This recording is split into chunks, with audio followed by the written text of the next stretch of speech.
बस आज इतनी धीरे क्यों चल रही है? तिलक नगर स्टॉप अभी तक आया नहीं है। सुनिए भाई साहब, स्कोर क्या हुआ? 217 पे 4। अरे यार, लगता है इस बार भी इंडिया हार जाएगी। अरे नहीं नहीं, जब तक अपना कैप्टन क्रीज पर है ना, तब तक हम जीत सकते हैं। देखते हैं।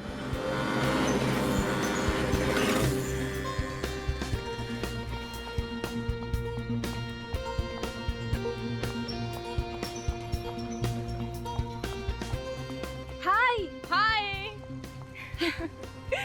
आज तू भी लेट हो गई। नहीं यार, मैं तो टाइम पर पहुंच गई थी, पर पता नहीं बस लेट हो गई।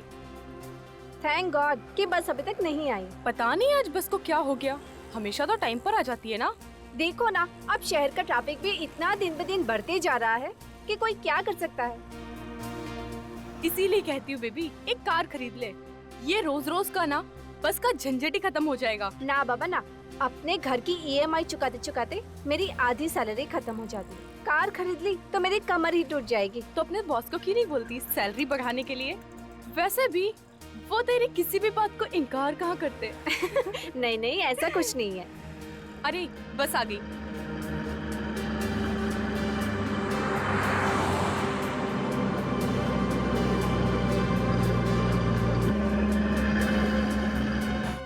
अरे बस वहाँ क्यों रुक गई?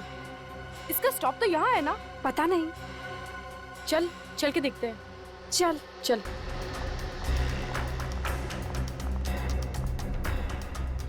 दरवाजा खोलो। अरे भैया, दरवाजा खोलो। कोई खोल ही नहीं रहा।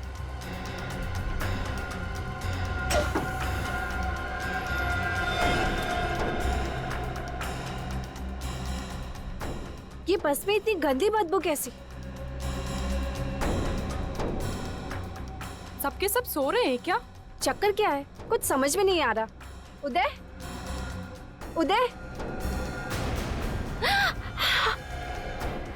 उदय, मधु।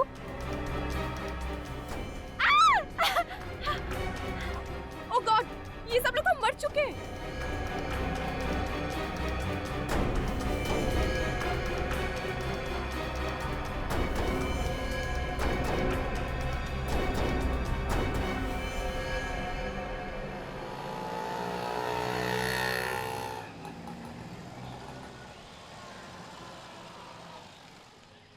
इन मुजरिमों के हौसले दिन ब दिन बढ़ते ही जा रहे हैं सालून के साहब। एक नहीं, दो नहीं, पूरी की पूरी बस के सभी लोगों को मार डाला उन्होंने। हाँ यार, पता नहीं क्या होता जा रहा लोग। जरा जरा सी बातें, लड़ाई झगड़ा, मार काट, वेरी बैड। क्या हुआ, कुछ पता चला? नहीं सर, अभी भी चेकिंग चल रही है अंदर।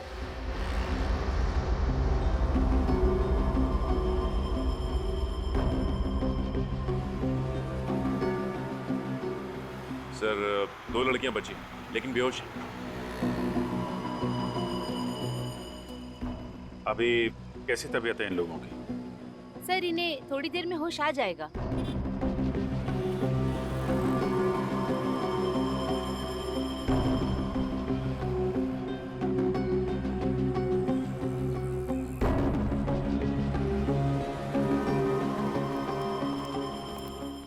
क्या पता चला? अंदर रेडिएशन है क्या? नहीं, किसी तरह के रेडिएशन नहीं है। मैंने अच्छी तरह से चेक किया। इसका मतलब हम लोग अंदर जा सकते हैं? जी जा सकते हैं आप। Thank you.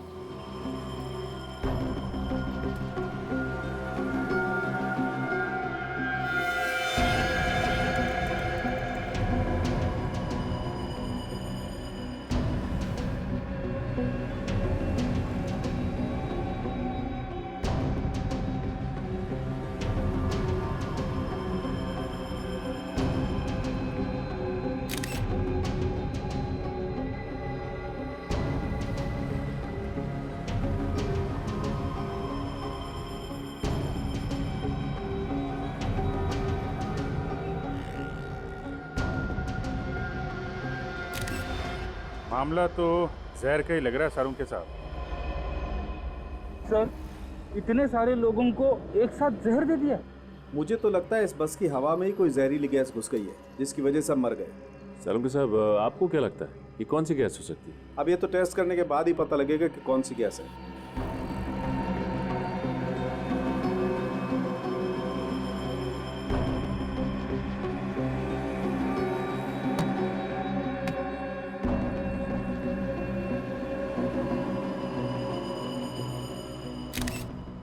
सारुंके साहब, हाँ अभिजीत, जरा ये देखिए, ये ग्रीन कलर का ये सब्सटेंस है, यही तो जहरीला केमिकल नहीं? हो सकता है अभिजीत। ऑफिसर्स, दोनों लड़कियों में से एक लड़की को होश आ चुका है। फ्रेडी, सचिन, तुम लोग पूरी बस को अच्छी तरीके से चेक करो। देखो वो जहरीला केमिकल कहाँ से आया, चेक करो। श्रेया, सर।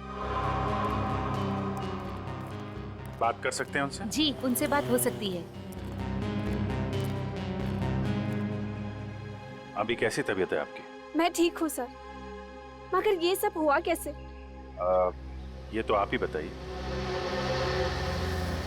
अच्छा, ये जब बस रुकी तो आप में से बस में से किसी को उतरते या किसी आदमी को बस में चढ़ते हुए देखा क्या? नहीं सर, ना तो कोई उतरा ना ही कोई चढ़ा। जब मैंने बस का दरवाजा खोला तो देखा कि वहाँ पर बहुत सारी लाशें पड़ी हुई थी। पूरा का पूरा शमशान बना हुआ था सर।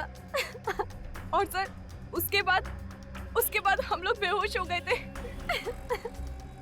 ठीक है, थैंक यू वेरी मच। आप इनको हॉस्पिटल ले जाइए। जी।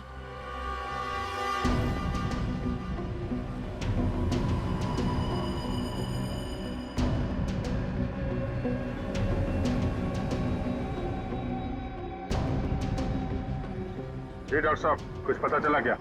हाँ अभिजीत, ये देखो, जहर ने चमड़ी पर अपना असर दिखाना शुरू कर दिया है। सबकी चमड़ी पर हरे हरे दाग आना शुरू हो गए। देखो,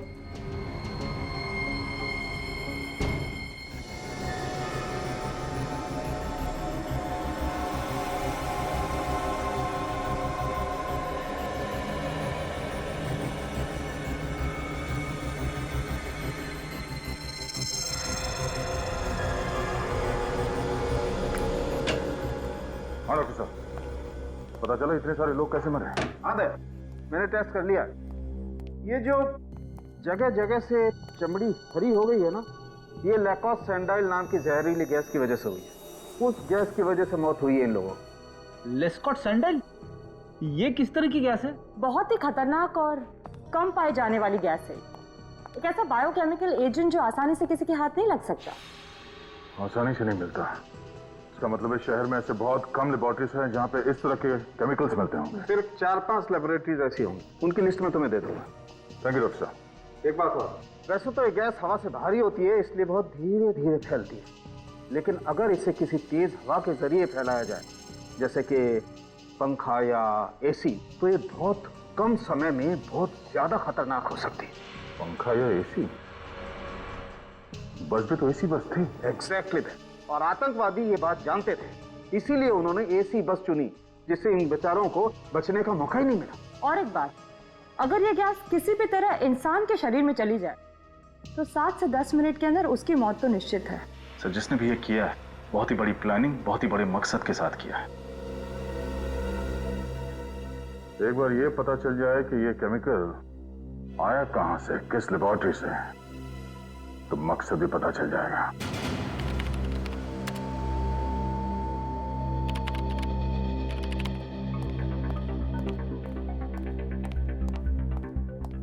अभिनीत, क्या पता चला? सभी लैब्स को जानकारी भेज दी है, जैसे पता चले वो केमिकल कहां से गायब हुआ है वो लोग हमें इन्फॉर्म कर देंगे। सर, मैंने तकरीबन सारे पैसेंजर्स की डिटेल्स चेक कर ली है। किसी का भी आपस में कोई संबंध नहीं है। सभी लोग अलग अलग जगह काम कर रहे थे। कोई बैंकर था, कोई डॉक्टर था, कोई अकाउंटेंट था। अगर एक चीज उन सब में कॉमन थी तो सिर्फ ये कि वो उसी बस में ट्रैवल कर रहे थे। मुझे तो लगता है इसके पीछे किसी आतंकवादी संगठन का हाथ है जो लोगों में दहशत फैलाना चाहते हैं। आतंकवादी संगठन? सर, बॉम्ब ब्लास्ट के बाद ये कौन सा नया तरीका अपना लिया इन लोगों ने? अभी तो सिर्फ बस में हुआ है, कल को शहर में कहीं भी हो सकता है, किसी भी भीड़ भाड़ वाले इलाके में। सर, डॉक्टर सालुंके कह रहे थे कि वो केमिकल हवा से फैलता है।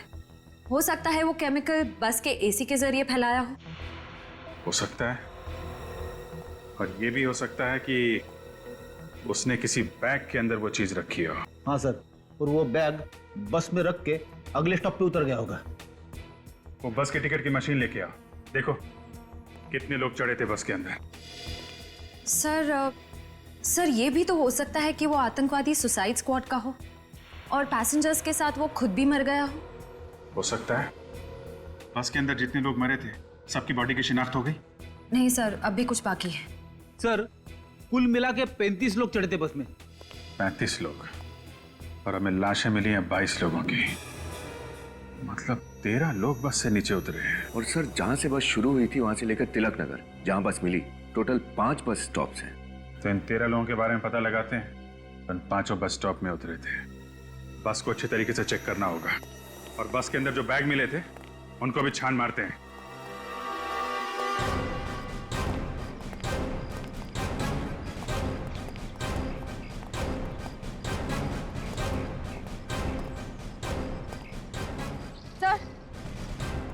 सर ये जतिन है, गाड़ियों के पुर्जे पुर्जे की अच्छी जानकारी है इसे। जतिन, बस का एसी अच्छी तरीके से चेक करो, देखो कोई छिड़कानी तो नहीं की गई। Okay sir.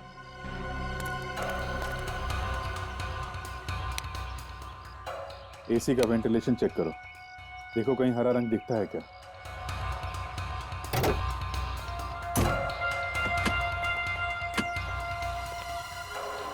सारा सामान ध्यान से चेक करना। 22 लोगों की मौत हुई है, कुछ भी हो सकता है।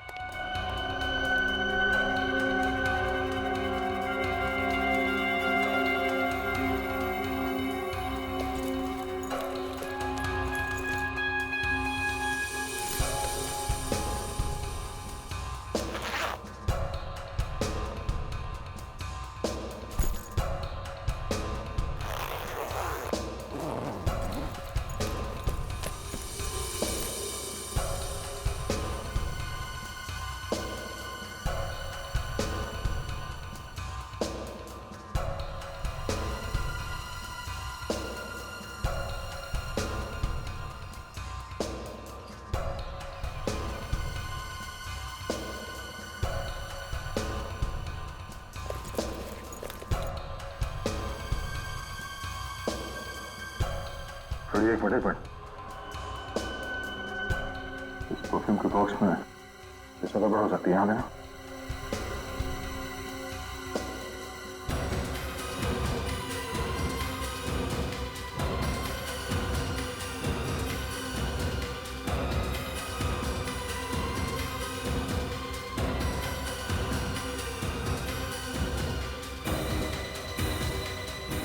नहीं, ये बोर्ड तो एकदम भरी हुई है, इसमें केमिकल नहीं हो सकता।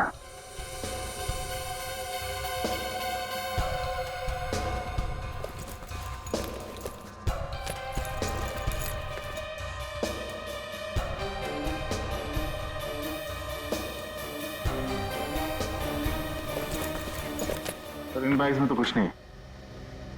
सर, इधर भी कुछ भी नहीं मिला। नहीं सर, कुछ भी नहीं है। कमाल है, सारा सामान चेक कर लिया पर केमिकल का कहीं कोई नामो निशान नहीं। शायद उस बस में कुछ मिला। सर एसी में तो कुछ नहीं मिला। कमाल है, बस में अगर नहीं है तो वो जहरीली गैस आई तो आई कहां से? वो एयर फिल्टर चेक किया? यस सर, कुछ नहीं मिला उसमें भी। एसी के जरिए अगर वो जहरीली गैस नहीं आई है बस के अंदर, तो फिर गैस आई कहां से?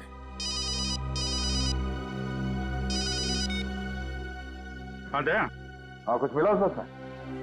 बस में कुछ नहीं मिला। एसी में चेक किया, मगर वो केमिकल कहीं ना कहीं से तो फैला ही है ना। हाँ ठीक है, अगर कुछ पता चलता तो फोन करो मुझे। ऐसा कैसे हो सकता है सर? केमिकल ना तो बस में है और ना ही सामान में, तो फिर ये केमिकल आया कहां से? ये केमिकल आया कहीं आसपास से ही है। अगर ये केमिकल गैस फॉर्म में है तो हो सकता है किसी ने छोटी सी बॉटल में डाल के लाया। तो बैग फिर से चेक करना।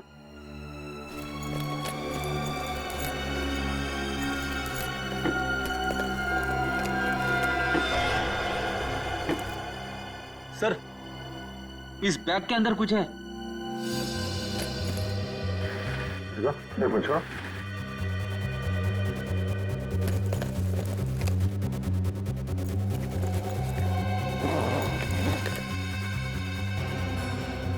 ये देखो,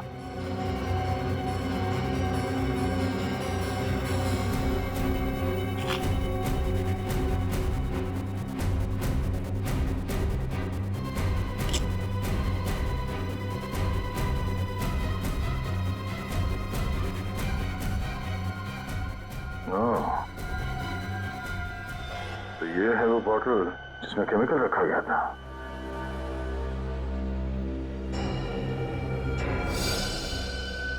तो इस बैग के अंदर भी वो हरा लगा हुआ है सर। सर बॉटल को देख के तो लगता है कि ये एक ऑर्डिनरी बॉटल है और बॉटल के अंदर केमिकल हाथ से डाला गया होगा। सीट नंबर 16 पे कौन बैठा सर?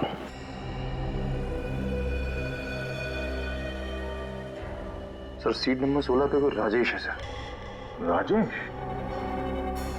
तो राजेश आतंकवादी है? नहीं नहीं, ऐसा नहीं हो सकता। मेरा बेटा आतंकवादी नहीं हो सकता। देखिए, हम ये नहीं कह रहे हैं कि आपका बेटा आतंकवादी है।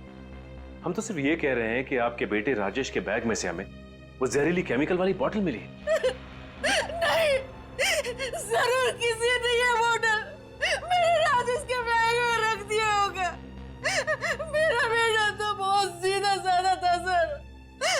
मेरा बेटा तो सॉफ्टवेयर इंजीनियर था सर।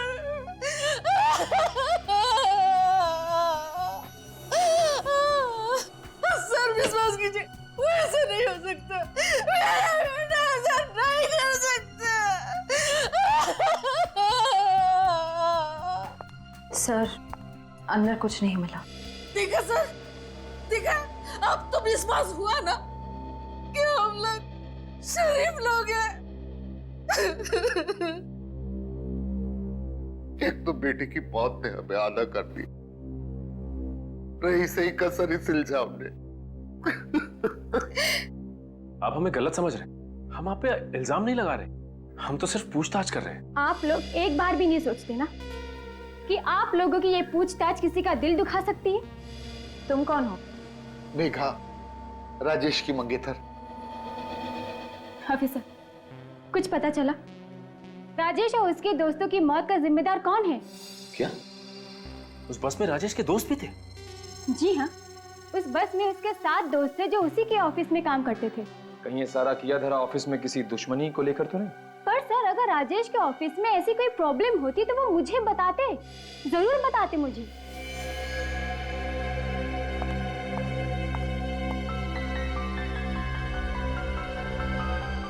ये अस्थमा का पंप किसका है? राजेश का। क्या राजेश को अस्थमा था? हाँ सर, बहुत सीरियस अस्थमा था। अच्छा, ये अस्थमा के मरीज तो इस तरह का पंप हमेशा अपने पास रखते हैं ना? जी। लेकिन सर हमें राजेश के बैग में या उसकी जेब में कोई अस्थमा का पंप नहीं मिला था। ये कैसे हो सकता है सर? मेरा बेटा राजेश बिना अस्थमा पंप के घर से बाहर ही नहीं जाते थे। ये तो एक्स्ट्रा है, इमरजेंसी के लिए घर में रखा है। कहीं ऐसा तो नहीं कि वो बैग राजेश का था ही नहीं, बल्कि बदल दिया गया था?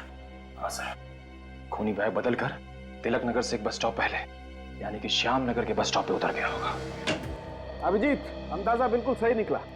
वो जहरीला केमिकल इस बोतल से ही छोड़ा गया है। सर, इस छोटी सी बोतल में 22 लोगों को मारने की क्षमता है। अकल बड़ी की भैंस। अबे कौन सी सोच में डूब गया? भैंस बड़ी होती है ना। देख, अकल तो छोटे से सिर में भी रह सकती है, मगर भैंस को रखने के लिए इतने बड़े तबेले की जरूरत पड़ती है। सर सही बात है। छुट्टी हो गई, पहले एक था अब 2 हो गए। सर ये काम कैसे करता है? देखो, ये बटन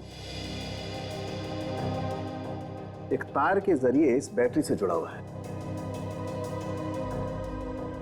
जैसे ये बटन दबाया, ये तार गर्म होने लगा। इतना गर्म हो गया कि बाद में ये डिस्कनेक्ट हो गया, टूट गया। और जब ये जलने लगा तो धीरे धीरे इसके अंदर की गैस बाहर निकली और उसने तबाही मचा दी। ये बटन दबने और गैस निकलने के बीच कितना टाइम लगता है डॉक्टर साहब? 60 से 90 सेकेंड। मतलब राजेश के पास 90 सेकंड थे बटन दबा के भागने के लिए। सर फिर तो ये राजेश तिलक नगर से एक स्टैंड पहले ही उतर सकता था, फिर भी ये बस में क्यों बैठा रहा? ये राजेश सॉफ्टवेयर इंजीनियर था ना? हाँ सर, किसी MRP कंपनी में काम करता था और महेश नगर में रहता है। सर, मैंने शहर की सारी लैब्स में पता कर लिया, कहीं से भी किसी भी केमिकल की चोरी नहीं हुई। कहीं से भी नहीं चुराया गया तो फिर वो खतरनाक केमिकल राजेश के बैग में आया कहां से?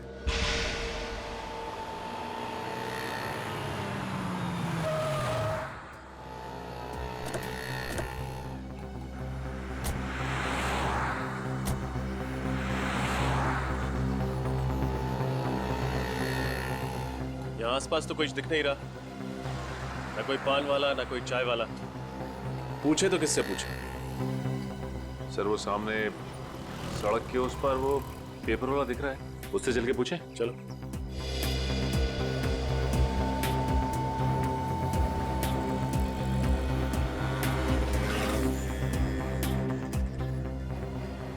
सुनो जरा, तुमने कल सुबह 8:30 से 8:45 के बीच किसी आदमी को इस बैग के साथ देखा था वहां बस से उतरते हुए? 8:30 और 9 के बीच? अरे हाँ साहब, 8:30 और 9 के बीच एक क्या मस्त शूटिंग चल रही थी साहब। अब उसको छोड़ के कोई ये हैंडबैग देखेगा क्या? शूटिंग? कैसी शूटिंग? साहब वो सीरियल आ रहा है ना, क्या नाम है उसका, साजन सजनी। हाँ, साजन सजनी का प्यार, उसी की शूटिंग चल रही थी साहब। कहाँ हो रही थी ये शूटिंग? शूटिंग आइए ना साहब, दिखाता हूँ, आइए दिखाता हूँ। शूटिंग इधर चल रही थी साहब, इधर हीरो खड़ा था, इधर हीरोइन खड़ी थी। क्या मस्त डायलॉग बोल रही थी साहब, देख के तो मजा आ गया माँ कसम। हीरोइन यहाँ पे और हीरो यहाँ पे खड़ा था, और ये बस स्टॉप एग्जैक्टली इसके पीछे। अच्छा ये बताओ कि कैमरा कहाँ लगा हुआ है? क्या साहब, जब हीरो इधर खड़ा है, हीरोइन इधर खड़ी है, तो कैमरा तो इधर ही होगा ना साहब। कैमरा वहां पे, हीरो हीरोइन यहाँ, और ठीक पीछे बस स्टॉप। शायद बस से उतरने वाले यात्री उस कैमरे में देखे हों। हाँ, ये हो सकता है। ये शूटिंग कितनी देर तक चली थी? अरे साहब बात ये ना साहब, जो डायरेक्टर था बहुत खड़ूस था, हर बात पे काट काट काट, एक ही डायलॉग पूरे 2-2.5 घंटे। ठीक है ठीक है, क्या नाम पता है सीरियल का? साहब लगता है आपको भी शूटिंग देखनी है। हाँ? अरे साहब इधर बगल वाली गली ना, उधर शूटिंग चल रही है, जाकर देख लो ना साहब। चलो। राहुल, राहुल मैं तुमसे प्यार करती हूँ राहुल। तो छोड़ दो इस दुनिया को, कुर्बान कर दो इस जान को और आ जाओ मेरी बाहों। आई। कट कट कट, ये क्या कर रहे हो तुम दोनों? 18वां रीटेक था, अगर इसी शॉट में पूरा दिन निकल गया तो प्रोड्यूसर तो मेरा बैंड बजा देगा।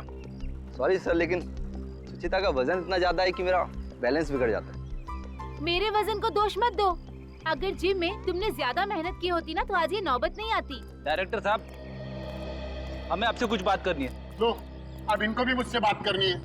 बताइए क्या बात करनी है? हम लोग सीआईडी से। आप लोग सीआईडी से हैं? लेकिन सर मेरे पास यहाँ शूट करने की परमिशन है। ये देखिए सर, ये लेटर है। इसकी जरूरत नहीं है, हमारे यहाँ आने की वजह कुछ और ही है। वो क्या सर? आप लोग कल सुबह श्यामनगर बस स्टॉप पर शूटिंग कर रहे थे। जी हाँ, उसके सामने वाली सड़क पर। तब तो आपको पता चल ही गया होगा कि कल वहां से गुजरने वाली एक बस में 22 लोगों की मौत हो गई। जी मैंने अखबार में पढ़ा था, काफी बुरा हुआ। हम आपकी शूटिंग की फुटेज देखना चाहते हैं, शायद आपकी शूटिंग की फुटेज में वो बस भी दिखी। जी हाँ जरूर, अगर हम किसी तरह कानून की कुछ मदद कर सकें तो इससे ज्यादा गर्व की बात और हमारे लिए क्या हो सकती है। आइए प्लीज।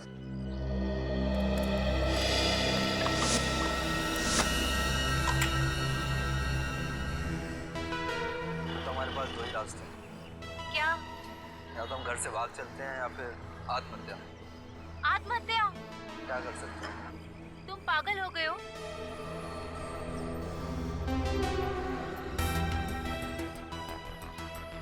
एक सेकंड पॉज करो। बस वही है सर, सीआर ट्रेवल्स की। अब इसके आगे प्ले करो।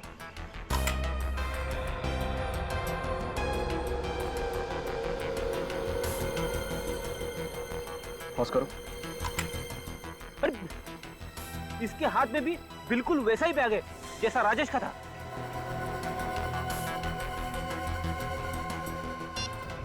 इसकी फोटो हर अखबार, हर न्यूज चैनल में दे देते हैं, कोई तो पहचानेगा इसे। आगे प्ले करो।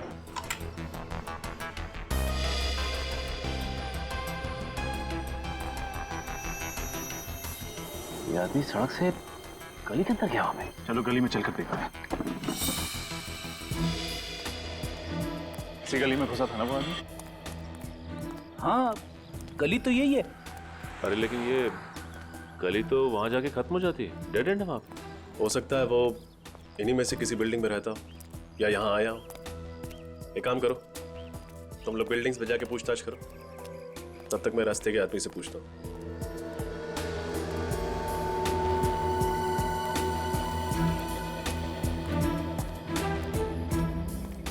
अरे भाई, तुम रोज अपना ठेला यहीं लगाते हो? हाँ साहब, हम सवेरे 7 से रात के 9 बजे तक यहीं ठेला लगाते। तब तो तुमने कल सुबह जरूर एक आदमी को इस गली में घुसते हुए देखा हो। उसके हाथ में एक बैग था। आप CID।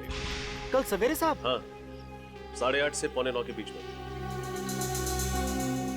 नहीं साहब, हमने नहीं देखा। सर, बिल्डिंग के सारे वॉचमैन से पूछताछ की सर। उनका कहना है कि उन्होंने किसी बैग वाले आदमी को नहीं देखा है और ना ही ऐसा कोई आदमी बिल्डिंग में रहता है। कमाल है, आगे रास्ता बंद, किसी बिल्डिंग में गया भी नहीं, तो फिर वो इस गली में घुसा क्यों? सर कहीं ऐसा तो नहीं कि वो आदमी यहाँ पे सिर्फ बैग छुपाने के लिए आया था? बैग छुपाने? हाँ सर, जैसे ही वो बस से उतरा उसने सोचा होगा कि बैग को कहीं छुपा देता हूँ ताकि किसी को शक ना हो उसके ऊपर।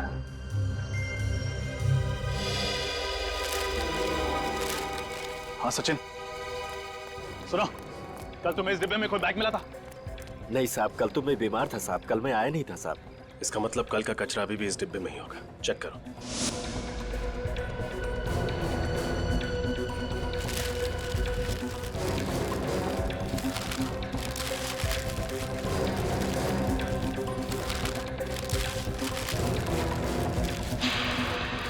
मिल गया सर। ये रहा बैग। संभल के, अंदर कुछ भी हो सकता है।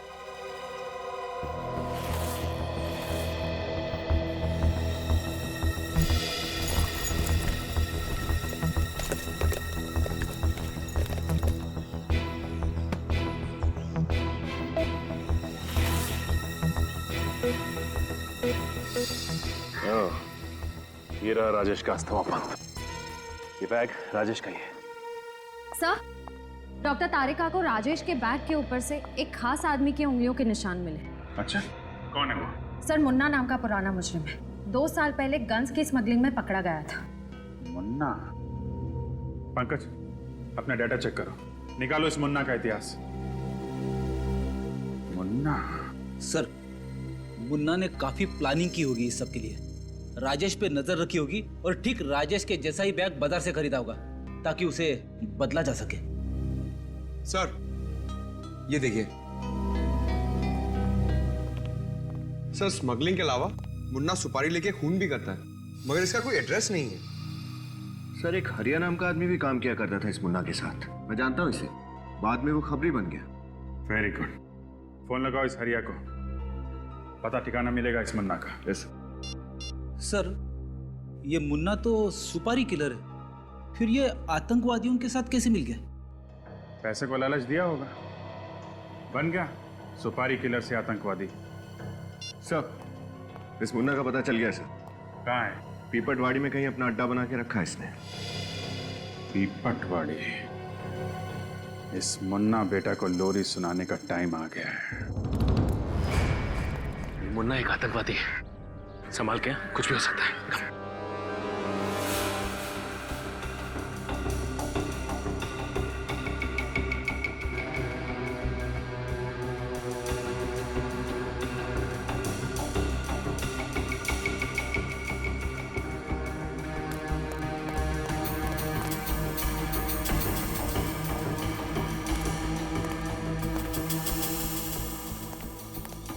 कोई नहीं है सर।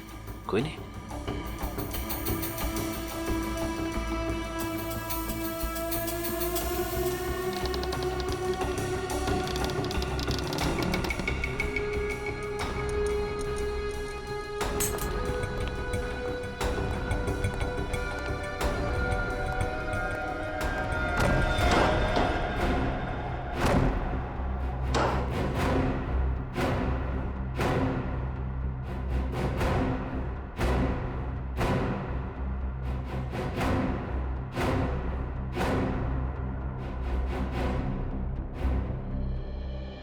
सर ये मुन्ना तो 9-11 हो गया।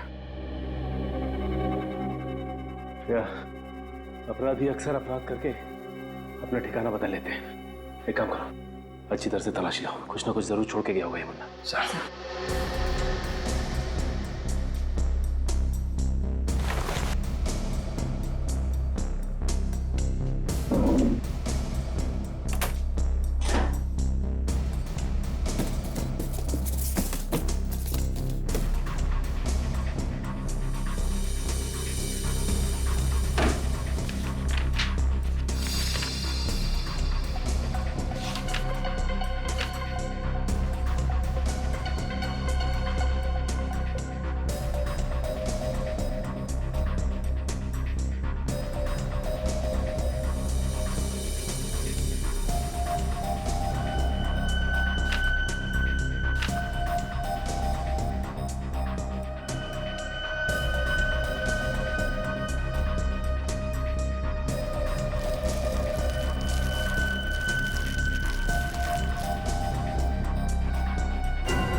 मिला क्या निखिल? इस नोटपैड पे कुछ लिखा गया था पर कुछ दिख नहीं रहा है साहब। उठाओ इसे, देखो कुछ काम का है क्या? सर सर बस का टिकट मिला है।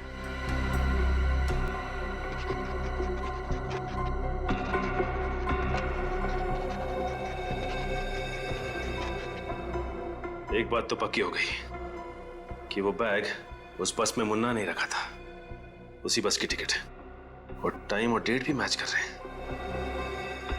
लेकिन ये क्या, मुन्ना ने बस एनडी नगर से पकड़ी थी, पीपलवाड़ी से नहीं। पर सर मुन्ना को एनडी नगर बस स्टॉप जाने की क्या जरूरत पड़ गई? उसके लिए तो पीपलवाड़ी का बस स्टॉप ज्यादा नजदीक पड़ता। वो इसलिए क्योंकि शायद मुन्ना एनडी नगर में किसी से मिलने गया था। इस नोटपैड से एनडी नगर के घर का एड्रेस मिला है सर। एनडी नगर, हमारी अगली मंजिल एनडी नगर का ये घर है। हो सकता है मुन्ना का ये नया ठिकाना। सर दरवाजा खुला है, लगता है मुन्ना अंदर ही है, संभाल के।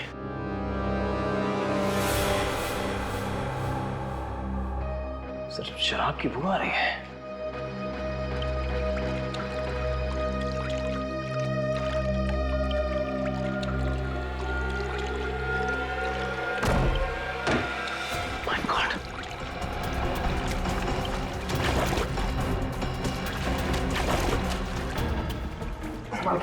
लगता है ज्यादा शराब पी के बाथटब में बेहोश हो गया।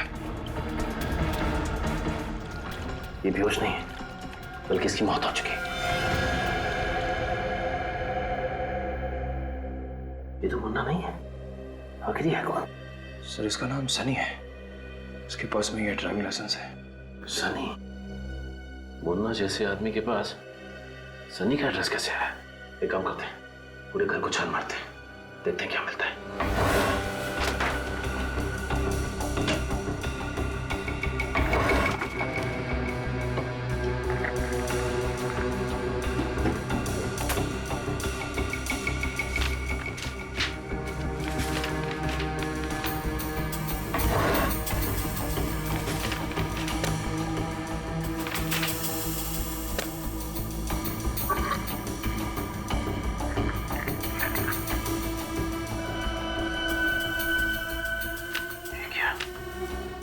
रणविजय, ये भी तो उस बस में था, इसकी भी तो मौत हो चुकी है। सर फोटो देख के तो लगता है कि ये सनी और रणविजय एक दूसरे को जानते थे और लगता है गहरे दोस्त भी थे। ये कितने गहरे दोस्त थे, इसके बारे में तो रणविजय के परिवार वाले बताएंगे। सनी और रणविजय बचपन के दोस्त थे। बचपन के दोस्त? हाँ, पांचों ने स्कूल और कॉलेज सब एक ही साथ किया था। पांचों ने? माँ जी आप किन पांचों की बात कर रही हैं? सन्नी और रणविजय के 3 दोस्त और भी थे उस बस में, अमित, उदय और राजेश। राजेश भी इन सबका दोस्त था? इसका मतलब ये कोई आतंकवादी हमला नहीं है, बल्कि कोई तो ऐसा जरूर है जिसने इन सबको ऊपर पहुंचा दिया। किसने मारा है उन बच्चों को? उन बच्चों की तो किसी से कोई दुश्मनी भी नहीं थी। किसी ना किसी से तो दुश्मनी जरूर थी माता जी, वरना खूनी ऐसे ही उनके पीछे नहीं पड़ता। इन पांचों के अतीत के बारे में पता करना होगा हमें। सर, सालुंखे सर की रिपोर्ट आ गई। सर, इस रिपोर्ट में साफ साफ लिखा है कि सनी के बाथटब में डूबने की वजह शराब नहीं, ड्रग्स है, जो उन्हें सनी के खून में मिली थी। ड्रग्स? मतलब सनी शराब नहीं पीता था? नहीं। फिर क्या सनी ड्रग्स लेता था? नहीं विनीत, रिपोर्ट में साफ साफ लिखा है सनी को ड्रग्स वाला इंजेक्शन उसे गर्दन के पीछे दिया गया। कोई भी आदमी ड्रग्स लेगा अपने हाथ में इंजेक्शन लगाएगा, बाजू में लगाएगा, गर्दन के पीछे? हुआ कुछ ऐसा होगा कि मुन्ना ने सनी का दरवाजा खटखटाया, सनी ने दरवाजा खोला और अंदर जाने के लिए पीछे मुड़ा तो मुन्ना ने वो ड्रग्स वाला इंजेक्शन उसके गर्दन के पीछे घोंप दिया। सनी बेहोश होकर गिर गया। मुन्ना ने उसे उठाया और बाथटब में डुबो के मार दिया। आसपास शराब छिड़क दी ताकि लोगों को लगे कि ये एक एक्सीडेंटल डेथ है। जिस तरह उस खून को एक्सीडेंट की शक्ल दी गई, ठीक उसी तरह इस बस वाले हमले को आतंकवादी घटना बना दिया उन्होंने। हम सोचते रहे कि इसके पीछे आतंकवादी संगठन का हाथ है, जबकि ये खून है, खून। सनी की मौत हुई 6 से 7 बजे के बीच, मतलब 6 से 7 बजे के बीच सनी का खून करने के बाद मुन्ना एनडी नगर के बस स्टॉप पे पहुंचा और वहां उसने 7:45 बजे की बस पकड़ ली। फिर मौका देख के रास्ते में वो केमिकल वाला बैग राजेश के बैग के साथ बदल दिया। काम हो गया उसका। एक चौंका देने वाली बात पता चली है। क्या बात? सर, 5 साल पहले इस सनी पे खून का इल्जाम लगा था, मगर ऐन वक्त पे गवाहों ने कोर्ट में आने से मना कर दिया और सनी छूट गया। अच्छा, उन गवाहों में कहीं रणविजय और उसके 3 दोस्त तो नहीं थे? हाँ सर, वही लोग थे। ठीक कहा आपने। खून किसका हुआ था? किसी मोनिका नाम की लड़की का। मोनिका? मतलब खूनी मोनिका का कोई दोस्त या रिश्तेदार है जो उसकी मौत का बदला ले रहा है। अब सीआईडी के आने का क्या फायदा? मेरी मोनिका को तो इंसाफ दिला नहीं पाए आप लोग। इसलिए आप आपके पति खून करके बदला ले रहे हैं। ये क्या कह रहे हैं आप? बिल्कुल ठीक कह रहे हैं। जरा बुलाइए उन्हें। कहाँ से बुलाऊं? मर चुके हैं वो। क्या? उनकी भी मौत हो चुकी? जी हाँ। एक बूढ़े बाप के कंधों में इतनी ताकत नहीं होती कि जवान बेटी की आरती के साथ कानून की नाइंसाफी का बोझ भी सह सके। जब कानून ने मेरी मोनिका के खूनी को आजाद छोड़ दिया तो वो ये बर्दाश्त नहीं कर पाए, आत्महत्या कर ली उन्होंने। बहुत बुरा हुआ आपके साथ, प्लीज संभालिए अपने आप को। देखिए माँ जी, आपके परिवार के साथ जो कुछ भी हुआ उस बात का बेहद अफसोस है हमें। पहले आपकी बेटी मोनिका और उसके बाद आपके पति।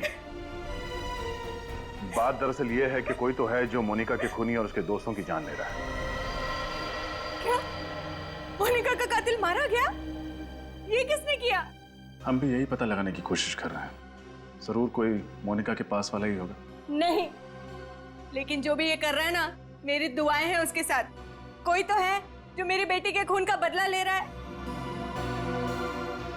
वो सिर्फ आपकी बेटी के खूनी को ही नहीं, बल्कि साथ साथ कई मासूम लोगों को अपना शिकार बना चुका है। अब अगर ऐसे आदमी को आप दुआ देंगे, माँ जी, मुझे नहीं लगता कि अच्छी बात होगी। माँ जी, मोनिका का कोई भाई है? जी नहीं, वो हमारी इकलौती संतान थी। तो फिर हो सकता है कि आपकी बेटी मोनिका किसी से प्यार करती हो? हाँ, वो और संजय एक दूसरे से बेहद प्यार करते थे। शादी भी होने वाली थी उनकी, पर वो तो बहुत नेक लड़का है, वो ऐसा नहीं कर सकता। वो कितना नेक है वो तो हम पता कर ही लेंगे। संजय, ये क्या बकवास कर रहे हो मुन्ना तुम? सारे पैसे मैं तुम्हें दे चुका हूं ना। संजय साहब, सारे नहीं, आधे पैसे। क्या मतलब? मतलब वो सारे पैसे 4 लोगों को मारने के लिए दिए गए थे।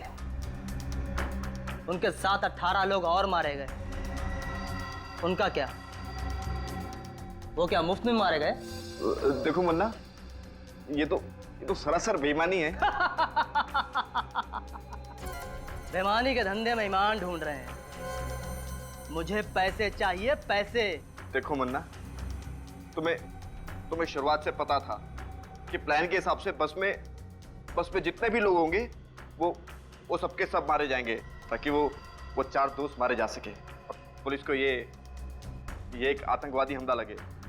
अब मेरे पास और पैसे नहीं है, तुम प्लीज यहां से जाओ। ठीक है, कोई बात नहीं, सारे सबूत हैं मेरे पास। पुलिस को तुम तक पहुंचने में ज्यादा टाइम नहीं लगेगा। तो तुम मुझे ब्लैकमेल कर रहे हो? देखो ये सही नहीं है। क्या सही है और क्या गलत, ये तो पहले सोचना चाहिए था। ठीक कहा, मुझे पहले ही सोचना चाहिए था।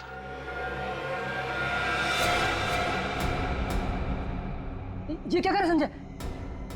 मुझे मत मारना।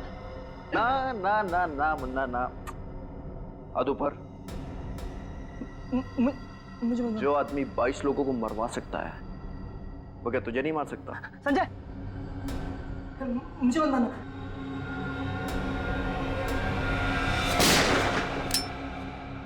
सीआईडी,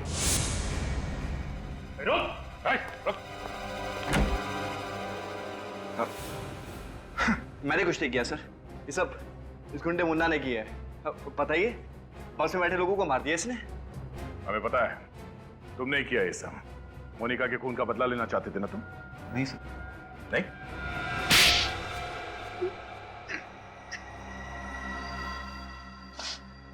हाँ, मैंने किया है सब। क्या करता मैं? उन्होंने मुझसे मेरा प्यार, मेरी जिंदगी, मेरी मोनिका को मुझसे छीन लिया। शादी होने वाली थी हमारी। खून का बदला खून, ये कहाँ का इंसाफ है?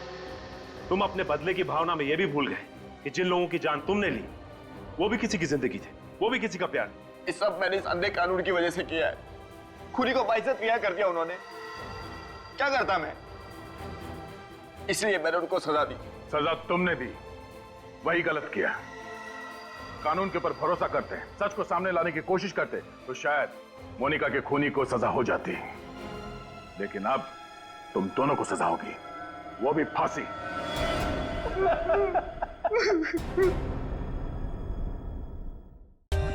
For more updates, subscribe to our channel, click the show links and enjoy watching the videos.